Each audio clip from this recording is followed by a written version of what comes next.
본격적인 핵잠수함 개발에 착수한 대한민국에게 절호의 기회가 추가로 찾아왔습니다. 이번에 한국을 지원 사격해줄 나라는 전통의 해군 강국인 영국입니다. 한국이 더 강력한 핵잠수함을 보유하기를 원한 영국이 아낌없이 제대로 판을 깔아줬는데요. 우리 대한민국은 지난 20여 년간 핵잠수함을 보유하기 위해 많은 노력을 해왔지만 미국 등의 반대로 번번이 좌초되어 왔습니다. 결국 2024년이 되어서야 간신히 핵잠수함 개발을 다시 시도하고 있는데요. 대한민국은 국제사회의 압박을 피하기 위해 19%대의 전홍축 우라늄을 사용하는 소형 원자로 개발에 착수한 상황입니다. 하지만 전홍축 우라늄은 디젤 잠수함보다 성능이 나을지 몰라도 여전히 고농축 우라늄 연료를 따라가기는 어렵습니다. 그런데 우리 대한민국이 고농축 우라늄을 사용할 수 있는 명분을 영국이 제공해준 사건이 발생한 것입니다. 세계 최고의 해군을 상징하는 영국 해군의 핵잠수함 전력이 사실은 그간 알려진 것의 절반에도 미치지 못한다는 사실이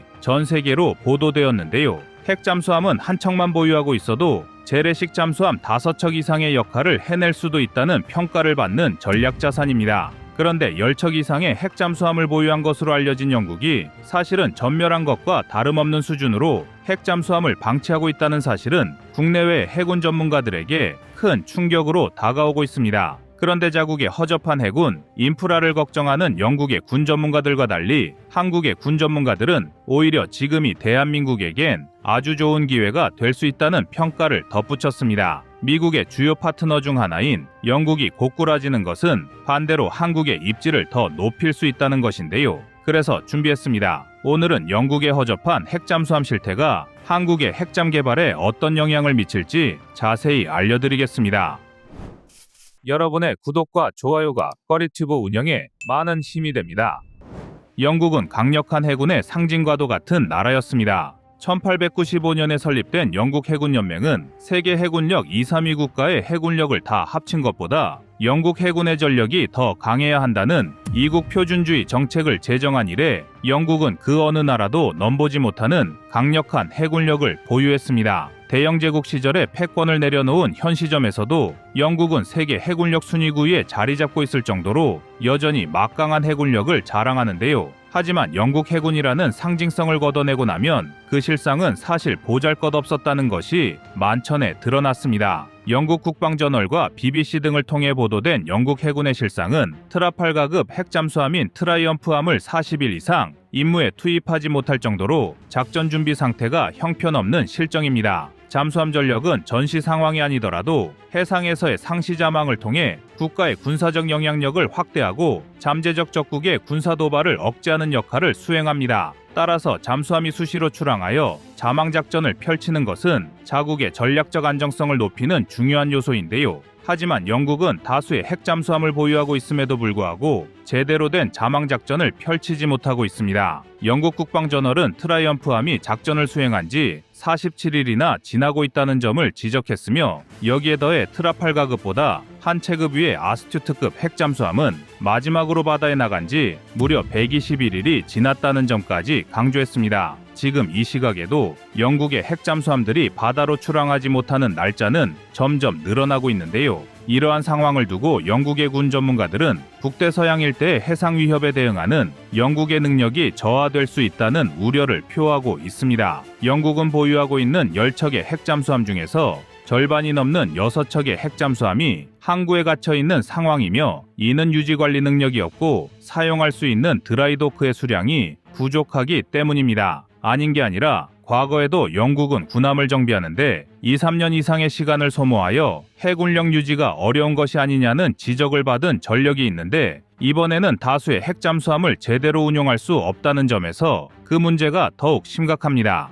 영국은 미국의 주요 동맹국 중에서 가장 많은 핵잠수함을 보유하고 있고 앞으로도 6척 이상의 핵잠수함을 추가 도입하려는 나라였습니다. 당연히 전 세계의 해상 패권을 유지하려는 미국의 입장에서 가장 믿을 만한 잠수함 전력을 생각해 왔는데요. 하지만 제대로 된 정비 체계와 인프라 구축이 어렵다는 이유로 다수의 핵잠수함을 작전에 투입하지 못하는 현 상황은 미국의 입장에서도 전략적인 아쉬움을 크게 느낄 수밖에 없는 상황입니다. 가뜩이나 미국도 조선 역량이 부족하여 새로운 핵잠수함의 도입과 성능 개량이 늦어지는 상황에서 영국마저 힘이 되어주지 못하면 러시아, 중국으로부터 패권 도전을 받는 미국의 입장도 난처해지는데요. 러시아는 핵잠수함을 30척 이상 보유하고 있으며 중국도 10척 이상의 핵잠수함을 보유 중입니다. 미국이 60척 이상의 핵잠수함을 보유하고 있기는 하지만 러시아와 중국이 연합하면 40~50척 이상의 핵잠수함을 보유할 수 있기 때문에 확실하게 수적 우위를 점할 수 있다는 보장은 없습니다. 그렇기 때문에 미국은 동맹국의 핵잠수함을 통해 보다 확실한 수적 우위를 확보할 수 있도록 많은 노력을 기울이고 있습니다. 미국이 영국, 호주와 오커스 동맹을 구축하고 인도태평양 지역의 군사 협력을 강화한 것도 이러한 맥락인데요. 미국은 호주의 핵잠수함 개발 및 보유를 지원하면서 중국의 해상 패권 도전에 맞서기 위한 만반의 준비를 갖추고 있습니다. 하지만 이러한 상황에서 오커스의 한 축이자 나토의 핵심 국가로 있는 영국이 핵잠수함을 운용하는 데 어려움을 겪는 것은 분명 미국의 입장에서는 달갑지 않은 일입니다. 그러나 이러한 상황은 오히려 한국에겐 중요한 기회가 될 수 있습니다. 한국은 이제 막 핵잠수함 개발에 초석을 다져나가고 있습니다. 아직 소형 원자로부터 개발해야 하는 후발주자이지만 한국의 잠수함 기술은 미국과 유럽 등의 군사 강국에 전혀 밀리지 않는 수준을 자랑합니다. 다만 여전히 발목을 잡고 있는 국제 제재로 인하여 20% 이상의 고농축 원자로를 탑재할 수는 없습니다. 한국은 해당 규제를 최대한 우회하기 위해 19.7%대의 저농축 우라늄을 사용하는 것으로 개발 방향을 잡고 있지만 저농축 우라늄과 고농축 우라늄은 잠수함의 성능 차이에서 확연한 격차를 보입니다. 고농축 우라늄을 사용하는 핵잠수함은 연료봉을 30년이나 사용이 가능하지만 저농축 우라늄은 7에서 10년 정도로 사용 가능한 기간이 30% 수준에 불과합니다. 즉 10년 정도가 지나면 해당 잠수함을 지상의 드라이도크로 이동시켜 연료봉을 교체해야만 다시 작전에 투입될 수가 있는데 잠수함을 해체하여 연료봉을 교체하는 긴 작업 시간 동안 작전 공백이 발생할 우려가 더 높아지는 것입니다. 또한 같은 핵잠수함이라 하더라도 우라늄의 농축도에 따라 자망할 수 있는 시간도 상당한 차이를 보입니다. 일례로 미국의 핵잠수함은 탑승한 승조원만 밀폐된 공간에서의 생활을 견뎌낸다면 최대 6개월 이상의 자망 능력을 보여줄 수 있습니다. 하지만 저농축 우라늄을 사용한 핵잠수함이라면 약 70일 정도의 자망 능력을 보여줍니다. 짧게는 일주일에서 최대 3~4주 정도의 자망 기간을 가진 재래식 잠수함보다는 저농축 우라늄이 2배 이상의 긴 자망 시간을 확보할 수 있지만 고농축 우라늄을 사용하는 핵잠수함보다는 자망 기간이 턱없이 짧다는 단점을 가지고 있습니다. 그렇기 때문에 한국도 시작은 저농축 우라늄을 탑재한 핵잠수함을 도입하더라도 장기적으로는 미국과의 한미 원자력 협정 개정과 국제사회의 설득을 통해 고농축 우라늄을 사용한 핵잠수함의 도입으로 나아가야 합니다. 이러한 관점에서 살펴본다면 영국이 핵잠수함을 제대로 운용할 수 없는 상황이 미국과 영국에는 아쉬움으로 다가올지 몰라도 한국엔 절호의 기회가 될 수 있다는 것입니다. 미국의 입장에서도 한국이 보다 더 강력한 핵잠수함을 보유하고 있는 것은 북한과 중국의 군사적 위협을 사전에 차단할 수 있는 전략적 이점을 얻을 수 있습니다. 북한은 지속해서 ICBM 기술을 연마하고 있고 유사시 미국도 타격이 가능하다는 도발성 발언을 일삼고 있습니다. 엘브리지 콜비 전 부차관보는 만약 미국이 북한의 핵으로부터 본토를 타격받을 수 있는 상황에 놓인다면 그 위험을 감수하면서까지 미국이 한국을 지원하기는 어려울 것이라는 발언을 통해 북한의 미사일 문제를 간접적으로 지적한 바 있습니다. 하지만 한국이 핵잠수함을 보유하고 있다면 상황은 달라집니다. 한국이 남포 앞바다까지 은밀하게 잠수함을 침투시켜 SLBM을 사용한다면 고작 3분 만에 평양을 타격할 수 있습니다. 북한은 대부분의 레이더 전력을 남쪽으로 배치하고 있기 때문에 평양의 서측방에서 날아오는 미사일의 방어가 상당히 취약합니다. 인스턴트 카레를 데우는 그 짧은 시간만으로도 북한의 수뇌부와 지휘소를 완전히 잿더미로 만들 수 있다는 것인데요. 이는 한국의 안보에도 도움이 되지만 미국의 입장에서도 충분히 전략적인 성과를 얻을 수 있는 일입니다. 또한 서해를 사이에 두고 중국과 지척에 위치한 한국은 미국의 입장에서 중국의 팽창을 저지하기에 가장 적합한 동맹 파트너입니다. 결국 미국이 견제하고 싶은 가장 큰 전력은 중국입니다. 현재의 군사력은 중국이 죽었다 깨어나도 미국을 따라올 수 없는 수준을 보이고 있지만 단연간 중국 해군은 끊임없이 함정을 생산하며 몸집을 불리고 있고 반면 미국은 조선업의 침체와 함께 현재의 함정 규모를 유지하는 것도 버거운 게 현실입니다. 비록 영국을 끌어들여 호주의 핵잠수함 보유를 지원하고 인도태평양 지역에서의 군사안보를 재확립하려는 시도를 보이고는 있지만 호주의 잠수함 기술은 아직 그 역량이 부족한 데다가 믿었던 영국마저 핵잠수함 운용의 문제점을 드러냈으니 미국의 입장에서도 다른 파트너가 더욱 절실해진 상황입니다. 따라서 한국은 이러한 상황을 면밀히 검토하고 이용하여 미국으로부터 우리가 고농축 우라늄을 사용한 핵잠수함 무장이 필요하다는 것을 끌어낼 필요가 있는데요. 부디 우리 대한민국이 지금의 기회를 살려 고농축 우라늄을 사용한 핵잠수함을 보유할 수 있기를 기대하겠습니다. 최고의 핵잠수함을 보유하고 대양을 휘저을 한국 해군의 미래를 응원해봅니다. 여러분의 구독과 좋아요가 꺼리튜브 운영에 많은 힘이 됩니다. 다음은 24년 8월 31일 중국 네 번째 항모 영상입니다. 지난 8월 12일 홍콩의 동방일보를 포함한 여러 매체는 중국의 공공사형 항공모함의 건조를 공식적으로 인정했습니다. 이번이 벌써 네 번째 항공모함인데요. 중국은 1980년대 후반에서 1990년대 초반 경제 발전에 따른 군사 현대화의 필요성을 느끼고 있었으며 중국 공산당은 특히 해군력 강화에 관심을 기울였습니다. 그리고 항공모함 개발을 본격적으로 시작했습니다. 남에게 보이는 모습을 중요하게 생각하는 중국인들에게 항공모함은 강력한 해군력의 상징이었던 것인데요. 이외에도 세계에서 중국의 세를 넓히기 위해서는 원거리에서의 전력 투사 능력이 필수였기 때문입니다. 중국 항공모함 역사의 중요한 전환점은 1998년에 우크라이나로부터 구소련의 미완성 항공모함인 바랴그에서 시작되었습니다. 바랴그호는 소련 해군의 쿠즈네초프급 항공모함의 두 번째 함으로 냉전 종식 후 우크라이나에 방치되어 있었습니다. 그러나 러시아나 우크라이나에겐 쓸모없는 물건이었을지언정 이를 군사 목적으로 쓰겠다고 하면 당연히 판매할 리가 없었기에 중국은 이를 호텔이나 카지노로 개조하겠다는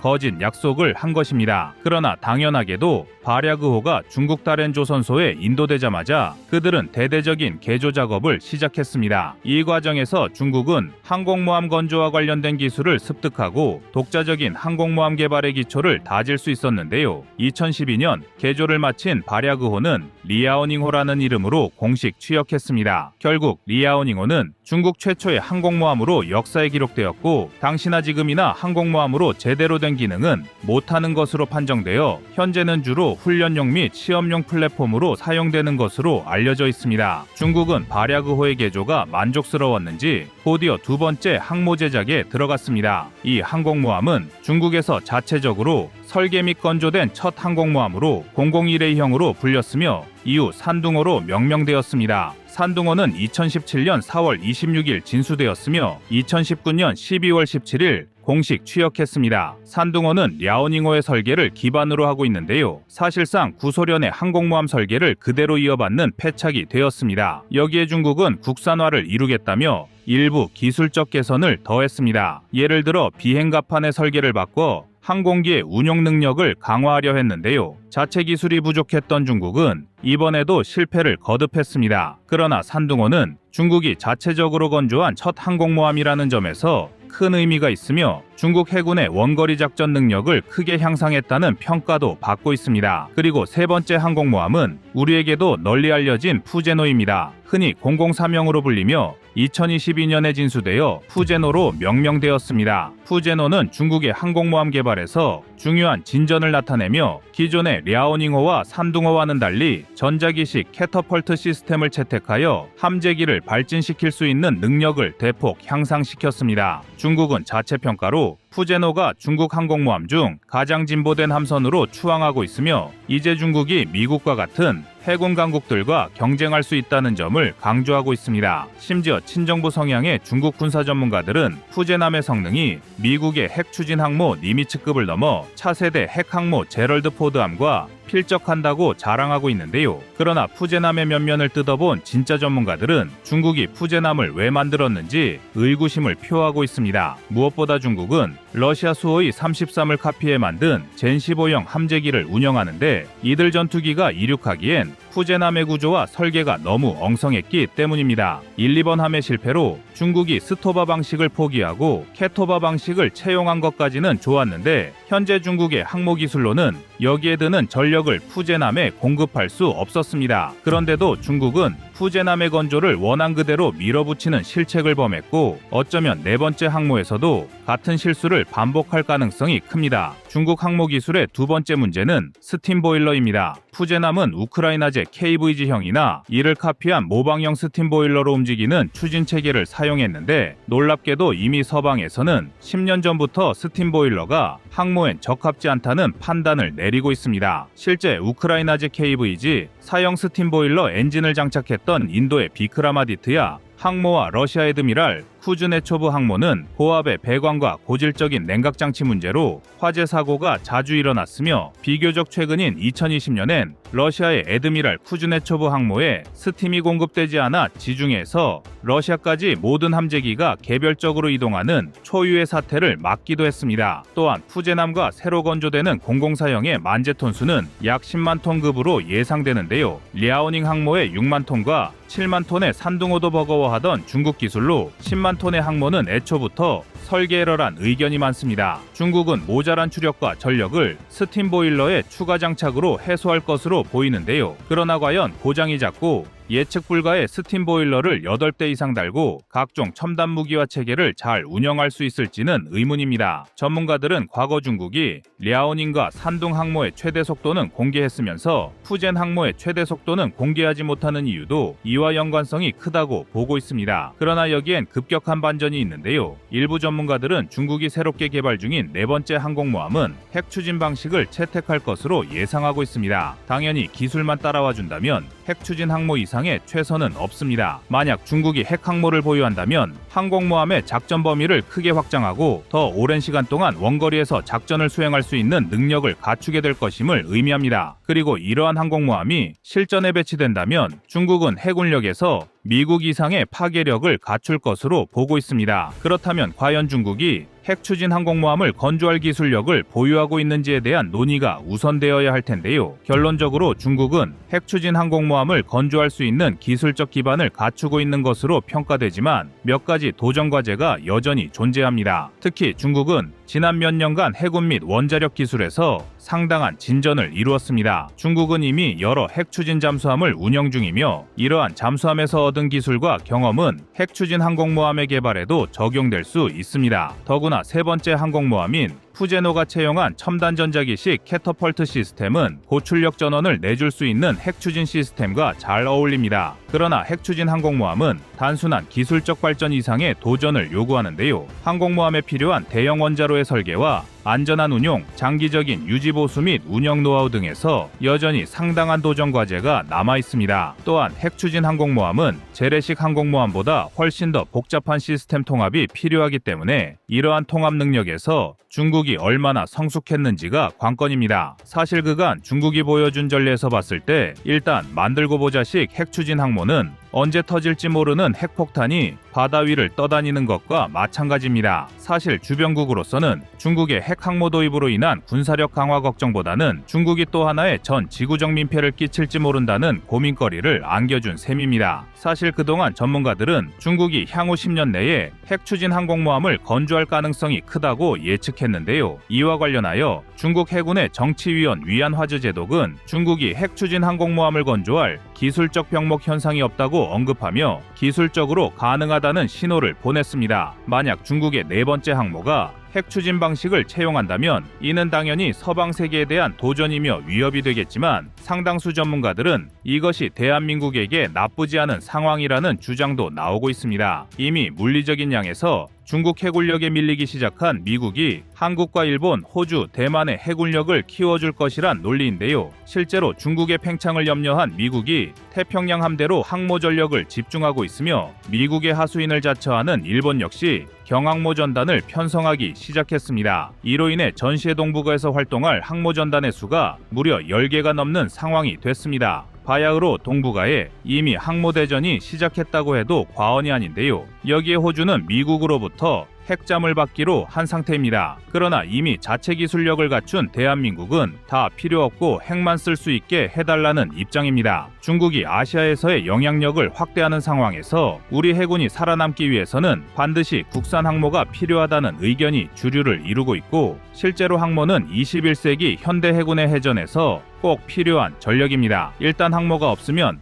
함대의 생존부터가 불가능합니다. 그도 그럴 게 현대해전에서는 누가 더 멀리서 적을 탐지하고 더 멀리서 치고 빠지느냐로 순식간에 승패가 갈리기 때문입니다. 현대해전에서는 먼저 보고 먼저 공격할 수 있는 전략 자산이 매우 중요하며 중국이라는 적성국의 항모에 맞서기 위해서라도 작은 규모라도 항모는 필수입니다. 그래야 우리 함대를 위협하는 적의 항공기를 사전에 차단하고 또 반격에 나설 수 있기 때문입니다. 또한 항모에 탑재되는 헬기 전력은 구축함 수척의 몫을 거뜬히 해낼 수 있기에 대잠전, 소해전에서도 항모는 매우 중요한 자산입니다. 결국 성공적인 항모의 개발은 중국이나 대한민국에게나 국가의 100년 대계를 완성한 중요한 도전과제라 할 수 있겠습니다. 여러분의 구독과 좋아요가 꺼리튜브 운영에 많은 힘이 됩니다. 다음은 24년 8월 14일 한국 대잠전력 영상입니다. 최근 우크라이나군이 러시아의 잠수함을 격침시키는 대담한 작전을 펼쳤습니다. 2024년 8월 2일 우크라이나군은 크림반도의 세바스토폴 항구에 정박 중이던 러시아의 킬러급 공격 잠수함 로스토프 온돈을 미사일로 공격해 침몰시켰다고 발표했습니다. 이 잠수함은 2014년에 추역하여 러시아가 우크라이나의 핵심 기반 시설을 공격할 때 자주 사용한 칼리브르 순항 미사일을 발사할 수 있는 능력을 갖추고 있었습니다. 러시아 흑해함대는 이와 같은 잠수함을 4척 보유하고 있었으며 이번 사건은 흑해함대 잠수함의 첫 침몰 사례로 기록될 수 있습니다. 우크라이나는 이번 공격을 통해 흑해 내 러시아 함대에 안전한 곳이 없다는 것을 다시 한번 증명했다고 강조했습니다. 또한 우크라이나는 이전에도 세바스토폴 항에서 러시아의 상륙함 2척과 순찰선 1척을 타격한 바 있습니다. 러시아 측은 지난 2일에 잠수함 방어 훈련이 실시되었으며 도시의 모든 것이 평온하다고 발표하는 등 우크라이나군의 잠수함 격침 주장을 사실상 부인했습니다. 그러나 이번 러시아 잠수함 격침은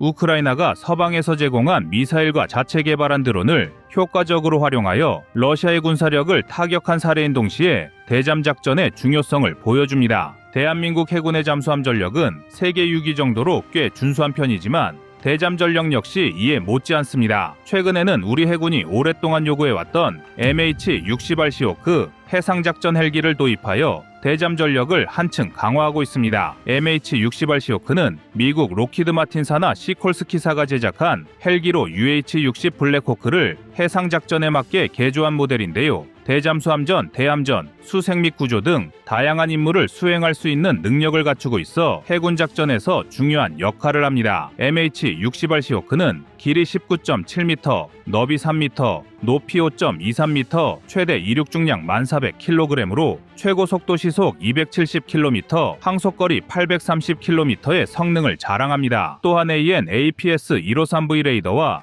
AN AQS-22D 핑 소나를 탑재하여 뛰어난 탐지 능력을 가지고 있으며 첨단 전자전 장비와 다채널 통신 시스템, 데이터 링크를 통해 실시간 정보 공유 및 통합 작전이 가능합니다. 대한민국 해군은 현재 12대 MH-60R 시호크를 도입 중이며 차세대 이지스 구축함인 정조대왕급에 탑재되어 해군의 대잠수함 및 대함 능력을 크게 강화할 예정입니다. 시호크는 헬파이어 미사일과 마크 54어로해 등 다양한 무기를 탑재하여 강력한 타격 능력을 보유하고 있습니다. 하지만 현재 세계적인 공급망 문제로 인해 마크 54어로의 탑재는 2029년경에나 가능할 것으로 예상되며 이에 대한 대안으로 국산 경어뢰인 청상어를 탑재하는 방안이 고려되고 있습니다. MH-60R 시호크의 사례에서도 알 수 있듯이 어뢰에는 대잠작전에서 핵심적인 무기 시스템으로서 잠수함 탐지와 격파를 위한 필수적인 무기체계입니다. 어뢰에는 주로 해상작전 헬기, 해상 초계기, 그리고 잠수함에서 발사되는데요. 현대의 어뢰에는 고성능 센서와 유도 시스템을 장착하고 있어 적 잠수함의 위치를 정확하게 파악하고 신속하게 접근하여 파괴할 수 있습니다. 이는 대잠작전에서 잠수함의 은밀한 특성을 무력화시키는데 결정적인 역할을 합니다. 어뢰의 핵심 기능 중 하나는 소나 시스템을 통해 목표를 탐지하고 추적하는 것입니다. 소나 시스템은 수중 음파를 이용하여 주변 환경을 스캔하고 반사된 음파를 분석하여 잠수함의 위치를 파악합니다. 이러한 기술을 통해 어뢰에는 수중에서도 높은 정확도로 목표를 추적할 수 있습니다. 어뢰에는 다양한 종류가 있는데요. 각기 다른 작전 환경과 요구에 맞춰 운용됩니다. 경어뢰는 주로 해상작전 헬기와 해상 초계기에 장착되어 빠르고 기동성 있는 공격을 수행하며 중어뢰는 잠수함에 장착되어 장거리에서 강력한 공격을 할 수 있습니다. 그렇다면 대한민국이 개발한 어뢰에는 어떤 것들이 있을까요? 먼저 국내 최초로 개발된 중어뢰 백상어를 꼽을 수 있습니다. 백상어는 적의 수상함과 잠수함을 효과적으로 공격하기 위한 고성능 수중 유도 무기로 국방과학연구소와 LIG 넥스원이 공동 개발했습니다. 백상어의 직경은 533mm이며 길이 6.5m, 무게는 1톤입니다. 사정거리는 약 50km에 속도는 50에서 60노트고 손원 1급 잠수함과 도산 안창호급 잠수함에 탑재되어 운용됩니다. 백상어는 광대역 음향 센서를 통해 강화된 탐지 능력과 고정밀 항법 유도 조종 기능을 보유하고 있으며 고속 추진 기술과 실시간 데이터 처리 기술을 적용해 적의 함정을 효과적으로 추적하고 공격할 수 있습니다. 또한 선유도 방식으로 잠수함과 광섬유 통신선을 통해 연결되어 전투 체계로부터 유도 명령과 통제를 받습니다. 특히 명중률을 극대화하는 웨이크 호밍 유도 방식을 사용해 적 수상함이 만드는 항적을 추적할 수 있습니다. 또한 수중의 적 잠수함이 항해하며 만든 난류를 추적하는 기능도 있어 적이 기만기기를 사출하거나 회피 기동을 하더라도 발사함의 통제로 침로를 변경해 지속적으로 추적할 수 있습니다. 우리 해군이 도입하는 MH-60R 시호크에 탑재될 것으로 예상되는 청상어는 대한민국이 독자적으로 개발한 경어뢰로 국방과학연구소와 LIG 넥스원이 공동 개발했습니다. 청상어는 길이 2.7m에 무게 약 280kg, 직경 323mm이며 최고 속도는 45노트, 사정거리 19km입니다. 탑재되는 플랫폼은 구축함, 대잠 헬리콥터, 해상 초계기 등인데요. 청상어는 고성능 능동형 소나를 사용하여 적 잠수함을 탐지하고 추적합니다. 그리고 빔 조향 기술을 적용한 능동형 소나를 통해 목표물을 정밀하게 탐지하며 이중 선체의 잠수함도 타격할 수 있는 지향성 탄두를 탑재하고 있습니다. 지향성 탄두는 1.5m의 철판을 관통할 수 있을 만큼 강력합니다. 또한 청상어는 수상함과 항공기에서 모두 발사가 가능합니다. 상대적으로 가벼운 경어뢰의 이점 덕분에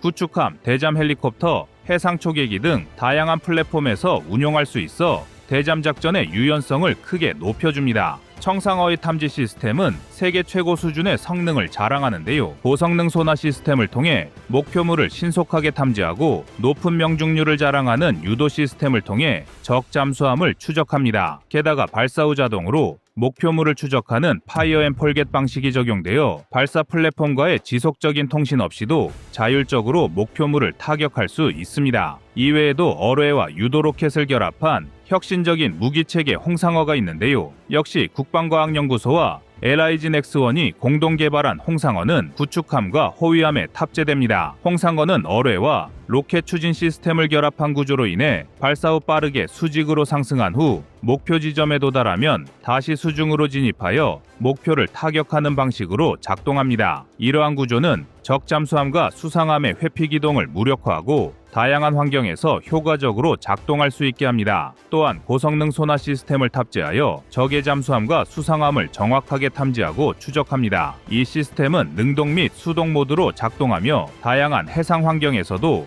높은 탐지 성능을 유지합니다. 홍상어는 적의 잠수함뿐만 아니라 수상함도 효과적으로 타격할 수 있는 다목적 어뢰로서 목표물에 도달한 후 수중으로 재진입하여 목표물을 정밀하게 타격합니다. 홍상어는 2020년대 초반에 개발이 완료되어 대한민국 해군에 도입되었는데요. 홍상어의 도입으로 대한민국 해군은 해상에서의 전술적 우위를 확보할 수 있게 되었으며 특히 북한의 잠수함 전력에 대한 효과적인 억제 수단을 갖추게 되었습니다. 그런데 이게 다가 아닙니다. 대한민국은 초공동 어뢰까지 개발하고 있는 중입니다. 초공동 어뢰는 기존 어뢰와는 달리 물속에서의 저항을 획기적으로 줄여 엄청난 속도로 목표물을 타격하는 첨단 무기 체계인데요. 예를 들어 러시아의 VA-111 시크발 어뢰에는 수중에서 200노트를 상회하는 370에서 550km 포아워 이상의 속력으로 항주가 가능하고 독일의 바라쿠다 초공동 어뢰에는 시속 800km에 달하는 속도를 자랑하며 물속의 미사일로 불릴 정도입니다. 국방과학연구소는 2015년 아덱스에서 초공동 어뢰 모형과 영상을 공개했고 사거리 100km와 시속 800km를 목표로 하고 있습니다. 대한민국 해군은 다양한 어뢰를 개발하며 북한의 잠수함 전력을 억제하고 해상에서의 안전을 확보할 수 있는 능력을 강화해왔습니다. 강력하고 뛰어난 성능의 어뢰 개발과 배치는 대한민국이 수중 유도 무기 체계에서 독보적인 기술력을 보유하고 있음을 보여주는 중요한 사례라고 할 수 있을 것 같습니다. 여러분의 구독과 좋아요가 꺼리튜브 운영에 많은 힘이 됩니다. 다음은 24년 7월 31일 잠수함 구조함 영상입니다. 지금까지 전 세계의 모든 해군 역사를 통틀어 세계 최악의 잠수함 참사는 러시아의 쿠르스크함 침몰 사건입니다. 쿠르스크함은 러시아가 자랑하던 핵잠수함이었지만 군사훈련 중에 발생한 폭발 사고로 인해 침몰하였습니다. 하지만 최악의 잠수함 참사로 남은 것은 단순히 주력 핵잠수함이 침몰했기 때문이 아닌데요. 당시 탑승해 있던 승조원 118명 중 23명이 침몰 이후에도 잠수함 내부의 에어포켓에서 최대 8시간 정도 생존해 있던 것으로 추정되었으나 러시아의 미흡한 대처로 인해 23명의 생존자마저 구조에 실패했습니다. 쿠르스크함 침몰 사건은 사고를 은폐하려는 푸틴과 러시아 당국의 무책임함에서 비롯된 참사이기도 하지만 침몰한 잠수함을 상대로 마땅한 구조 장비가 마련되지 않았다는 점도 참사의 확대에 많은 영향을 미쳤는데요. 해당 참사는 여러 군사 강국이 잠수함 승조원에 대한 원활한 구조를 돕고 생존율을 증대시킬 수 있는 잠수함 구조함에 대한 연구를 더욱 활발히 진행하게 된 계기가 되기도 하였습니다. 또한 잠수함 승조원의 생존율을 높여야 하는 이유는 비단 쿠르스크함 침몰 사건에만 국한된 것이 아닙니다. 잠수함은 현대 해군 전력에서 가장 중요한 전략 자산일 뿐만 아니라 여기에 탑승하는 승조원들은 해군에서도 가장 뛰어난 장교와 부사관을 선발하여 1년 이상의 교육 과정이 필요합니다. 그야말로 인력과 장비 모두 국가안보의 핵심 자산이라고 해도 과언이 아닌데요. 하지만 그 어떠한 병가보다도 사망률이 높은 직책이 잠수함 승조원입니다. 실제로 4만 명의 독일 유보트 승조원 중에서 전사자만 3만 명이 발생했으며 같은 시기에 미군에서도 잠수함 승조원의 사망률은 전 병가 중에서 가장 높았습니다. 그만큼 잠수함 승조원들의 생존율을 향상시키는 것은 곧 자국의 병력을 보호하고 강력한 해군력을 유지하는 중요한 사항입니다. 그리고 우리 대한민국도 잠수함 승조원의 생존성을 향상하고 보다 원활한 구조 작업을 위해 새로운 잠수함 구조함의 도입을 눈앞에 두고 있는데요. 기존에 운용하던 3,200톤급의 청해진함보다 무려 1.5배가 더 커진 5,600톤급의 강화도함이 올해 해군에 인도될 예정입니다. 대한민국은 장보고함을 도입하면서 본격적으로 잠수함 전력을 구축하기 시작했습니다. 이와 함께 잠수함 구조함으로는 3,200톤급의 배수량을 지닌 청해진함을 도입하여 장보고함을 지원하도록 했지만 점차 커지는 잠수함 규모에 비해 이를 지원할 잠수함 구조함은 여전히 청해진함에 머물러 있었습니다. 이 때문에 손원 1급 잠수함과 도산 안창호급 잠수함의 승조원을 구조하기 위해서는 동일한 구조 작업을 수차례나 반복해야 한다는 단점을 가지고 있었으며 심해 잠수 구조정을 투입할 때 한미의 A자형 크레인을 이용해 진수 및 회수하는 A-프레임 방식으로 인해 악천후와 높은 파고의 작전 수행이 어렵다는 점도 우리 군의 임무 효율을 저하시키는 문제로 작용했던 것이 사실입니다. 여기에 잠수함 전력은 본격적으로 증가하고 있는 반면 잠수함 구조함은 청해진함 한 척에 머물러 있었다는 점도 아쉬움으로 지적되었는데요. 이러한 단점을 극복하고 증가하는 잠수함 전력에 맞춰 새롭게 도입되는 잠수함 구조함이 바로 강화도함입니다. 강화도함은 5,600톤급의 배수량에 120m의 길이를 자랑하며 청해진함에는 없었던 센터웰 시스템을 탑재하였습니다. 청해진함은 선미에서만 바다로 연결된 통로가 있었던 반면에 강화도함은 함정의 중앙에서 수직으로 바다까지 연결된 센터웰 시스템을 구축한 것인데요. 이러한 센터웰 방식의 최대 강점은 4m의 높은 파고에도 심해 잠수 구조정을 수심 500m까지 손쉽게 진수가 가능하게 만들어 구조 성공률을 혁신적으로 끌어올릴 수 있다는 것입니다. 청해진함을 비롯하여 각국이 운용하고 있는 구조함은 한미에서 기중기를 이용하여 심해 잠수 구조정을 진수하기 때문에 파고가 높아 선체가 흔들리면 심해 잠수 구조정을 진수하는 것조차 어려움을 겪었습니다. 하지만 센터웰 시스템을 탑재한 강화도함은 이제 더 이상 파고로 인해 구조 작업이 지연되는 문제를 겪지 않아도 된다는 것인데요. 심지어 우리 대한민국의 강화도함은 전 세계에서 두 번째로 센터웰 시스템을 탑재하여 국제적으로 압도적인 기술력을 인정받았습니다. 더욱 놀라운 점은 여기에 더해 자동함 유지 장치와 결합하여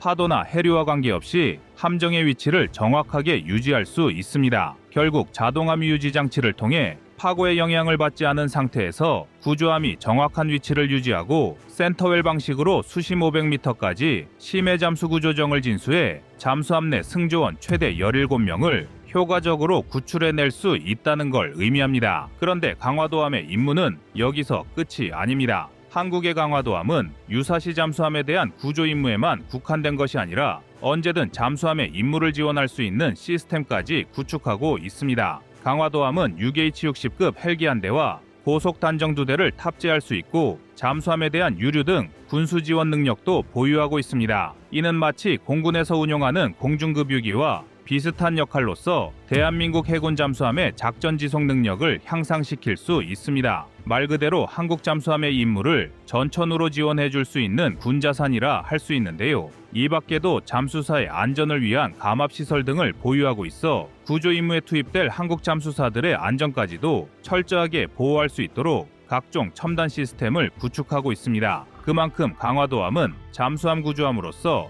대한민국의 해군 작전 능력을 지금보다 한층 더 강력하게 만들어줄 것으로 기대를 모으고 있습니다. 실제로 우리 대한민국 해군은 잠수함 구조함을 여러 작전에 투입하여 뛰어난 성과를 거두어 왔습니다. 지난 1998년에는 북한의 반잠수정이 전남 여수시의 해안에서 발견되어 한국의 초기함에 의해 격침된 사건이 있었는데요. 한국 해군에 의해 격침된 북한의 반잠수정은 150m의 심해로 가라앉았으며 침몰한 적의 반잠수정을 인양하는 데 청해진함이 투입되었습니다. 인양작전에 투입된 청해진함은 반잠수정의 위치를 탐지하고 심해잠수구조정과 SSU 대원들을 투입하여 침몰한 반잠수정을 인양하는 데 성공하였습니다. 150m의 수심에서 침몰한 잠수정을 인양한 것은 전 세계 역사에서도 유례를 찾아볼 수 없는 인양 기록이며 적의 장비를 인양하여 분석할 수 있었다는 점에서 대한민국의 국가안보에 매우 지대한 영향을 미쳤다고 해도 과언이 아닌데요. 또한 한국의 잠수함 구조함은 북한이 발사한 미사일의 발사체 잔해를 인양하는 과정에서도 맹활약을 펼치고 있습니다. 미사일 발사체의 잔해를 확보하는 것은 북한의 미사일 기술을 분석하고 제원과 성능을 밝혀낼 수 있는 중요한 단서입니다. 따라서 한국의 미사일 방어 체계를 강화하기 위해서는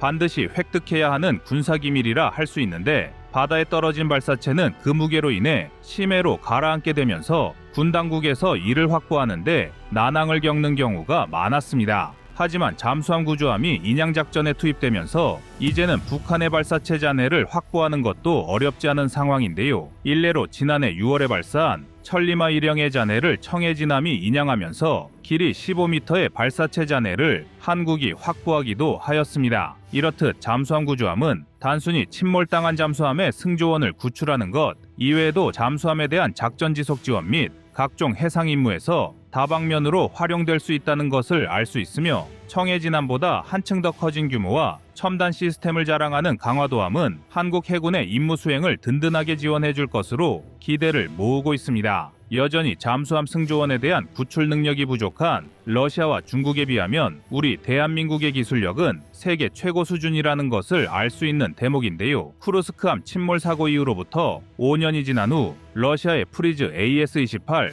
소형 잠수함이 해저 케이블에 걸려 수심 190m에 갇히는 사건이 발생하였습니다. 하지만 러시아는 자력으로 구조가 어려워 영국, 미국, 일본의 지원을 받아 탑승자 7명을 구출하였습니다. 또한 중국은 우한시 창작연안에 우창조선소에 정박하고 있던 중국 해군의 3600톤급 디젤 잠수함 한 척이 자취를 감추었는데요. 이에 대해 대만 언론은 중국이 주변 해상의 엷은 기름막을 제거하기 위해 기중기선을 투입해 방제 작업을 수행했다고 전하며 침몰설을 제기한 건데요. 미국 군사매체 워존도 잠수함의 침몰설에 의견을 보태기도 했습니다. 이렇듯 잠수함은 생존 확률이 매우 적은 위험한 임무를 수행함에도 불구하고 러시아와 중국은 여전히 그들을 구조하는 부분에서 뒤처진 기술력을 드러내고 있습니다. 무수한 자국 병력의 죽음에도 별다른 구호 조치나 장비 보강이 이루어지고 있지 않는 것인데요. 하지만 우리 대한민국은 청해진함의 뒤를 이어 강화도함까지 도입하게 되면서